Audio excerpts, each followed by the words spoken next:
frères et sœurs, la victoire spirituellement, la victoire terrestre. Que nous ne voyons pas physiquement, spirituellement, est différent.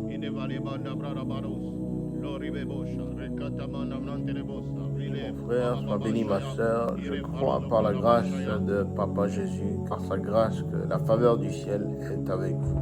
Moi, la Bible nous parle d'une femme qui avait mal dans ses entrailles, une femme qui n'arrivait pas à enfanter, une femme qui subissait les moqueries, l'histoire d'une femme qui avait tout pour être heureuse, un bon mari, mais le diable, sous l'apparence de Pénina, n'arrêtait pas de la déranger. C'est l'histoire d'Anne. Que le Seigneur puisse bénir toutes les femmes, que le Seigneur puisse ouvrir le sein, les entrailles de toutes les femmes stériles qui, à l'image d'Anne, ont pleuré, ont subi des moqueries, ne savent plus quoi faire. Je vous exhorte à prier. Demandez la faveur du ciel afin qu'un prophète vous soit envoyé, afin qu'un prophète consacre son temps à prier pour vous. À l'image d'Anne qui a été mise en contact avec le prophète Élie. Je prie qu'au son de ma voix, que Dieu permette que la faveur du ciel entre dans ton ventre, afin que tu enfantes un Samuel. Que la faveur du ciel te localise où que tu sois.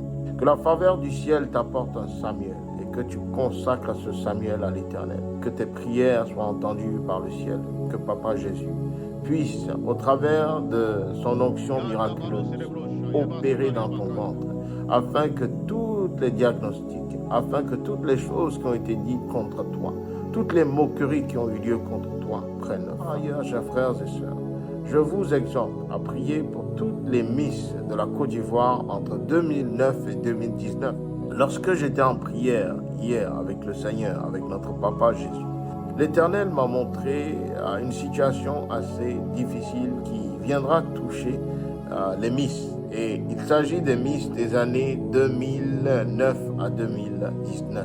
Mettons cela entre les mains de l'Éternel. Prions pour ces dames, prions pour leur déplacement, prions que la faveur du ciel puisse les localiser, que par nos prières, les anges de l'Éternel puissent également les protéger. Je souhaite que nous prions pour le chanteur Tikenja Fakoli.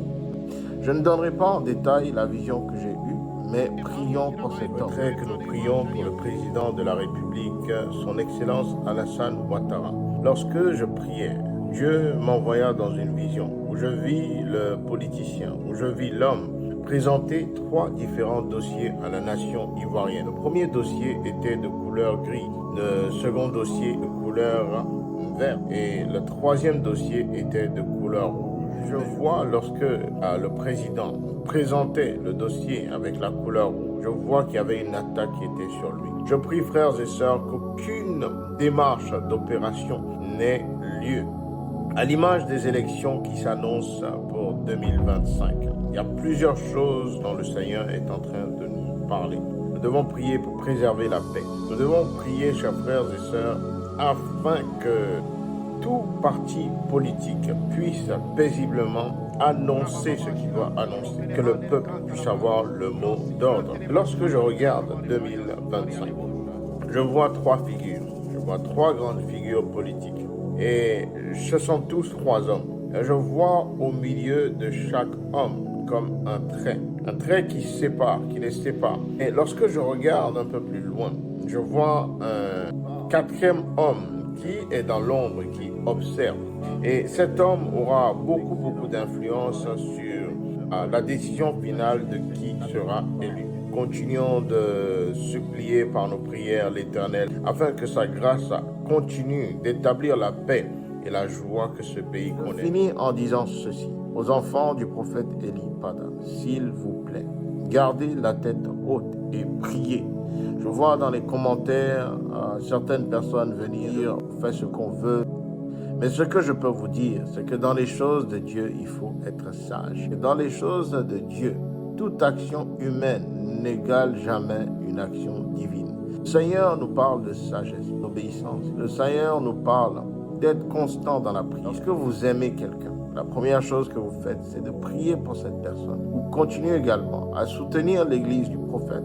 J'ai eu le temps de faire un tour sur le YouTube de l'église et j'ai vu des commentaires qui étaient assez désobligeants. Que le Seigneur pardonne ceux qui s'attaquent à cette église. Quelles que soient les choses, frères et sœurs, qui se passent, continuer à louer le nom de l'Éternel. À croire que vous pensez que le prophète ne reviendra pas. Il reviendra. Et lorsqu'il reviendra, pensez-vous réellement que les choses qui ont été inscrites au travers de cette Église, qu'il les acceptera. Jugez de vous-même et soyez dans la grâce de l'Éternel, tout en obéissant à la parole de Dieu. Soyez dans la faveur du ciel, tout en restant sage, en pensée, en action.